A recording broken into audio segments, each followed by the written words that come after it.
কি নাম আছে আপনার দিদি? সালিমা খাদার বেবি। কোথায় বাড়ি আপনার?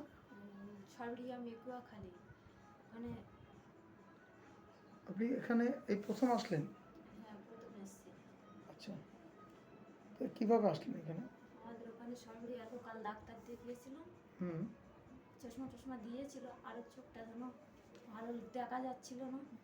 আপনার খবর পেয়ে আপনার কাছে এসেছি। আচ্ছা, তো আজকে আপনাকে তো এই একটা ডিভাইস দিয়ে চশমা দিয়ে কারেকশন করা হলো।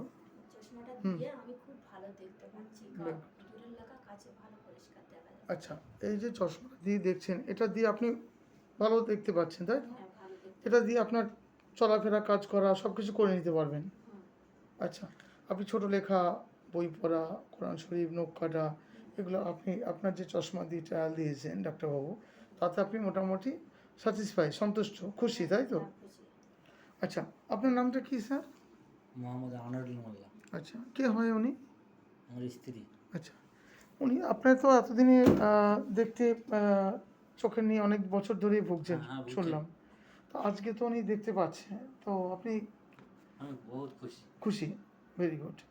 এবার উনি তো চলাফেরা আপনি তো খুব টেনশনে ছিলেন ওনাকে হ্যাঁ, নিয়ে বহুত বলছেন। টেনশনে ছিলাম। আচ্ছা, এখন ছোট মাছ কাটা, কাঁটা দেখা সব কিছু নর্মালি হ্যাঁ। উনি জীবনযাত্রা করবে। আর যেখানে ডাক্তারবাবুর পরামর্শই আপনাকে চলতে হবে, অবশ্যই, ওটা দিয়ে আপনার বাকি জীবনটা চলাফেরা করতে হবে। অবশ্যই। ওকে, ঠিক আছে, থ্যাংক ইউ।